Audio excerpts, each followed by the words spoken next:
P-value approach is another way to take the decision. Either we accept the claim or we reject the claim.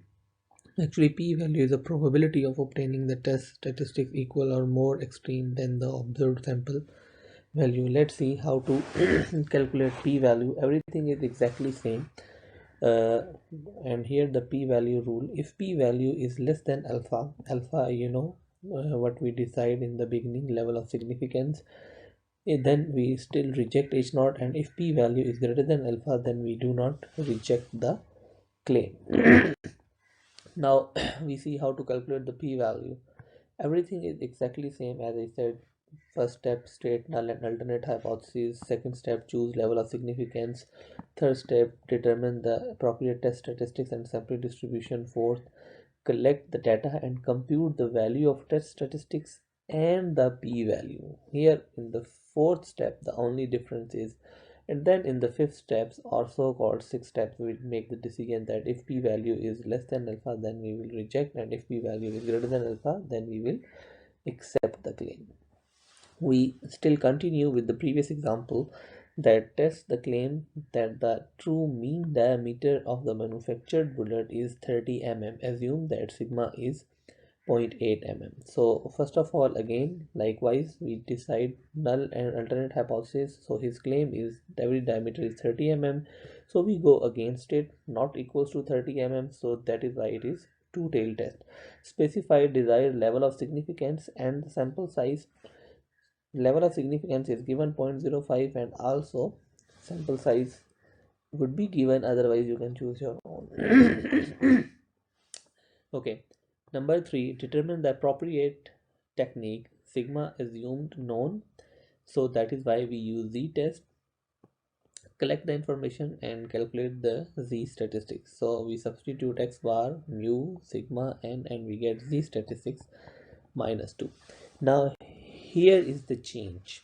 How to calculate p-value? P-value depends upon our z-stats. Our z-stats is -2. So we draw a figure like this, and we write here -2 and we write here +2. Now in the table, in the z table, like this,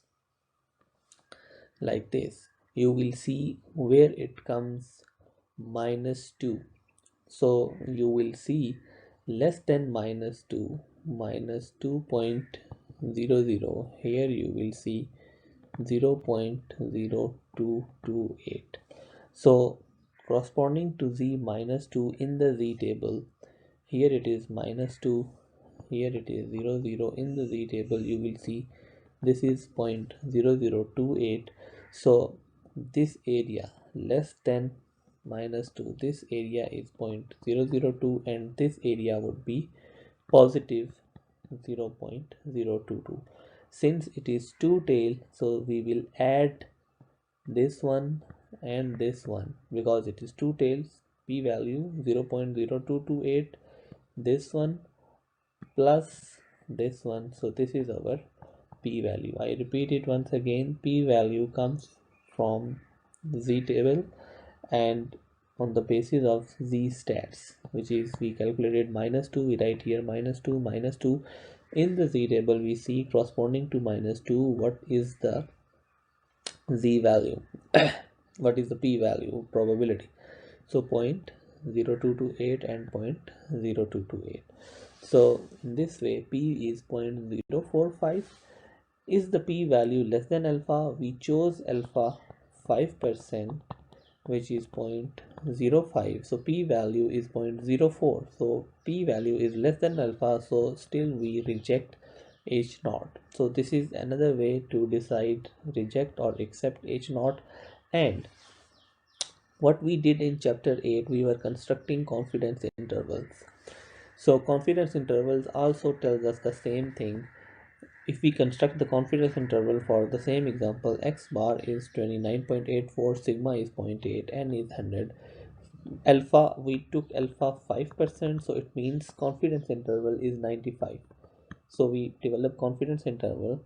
We write the formula of confidence interval like the way we did in the previous chapter, chapter 8. So we got mu is between 29.84 99 and 29.68. His claim was that the average diameter of the bullet is 30 mm. So his claim 30 do not falls in our range. Do not falls in our range. So confidence interval still suggesting us to reject his claim. Since this interval does not contain the hypothesized mean 30, so we reject the null hypothesis. So this is another way to decide, reject or accept other than developing fundamental hypothesis of principle.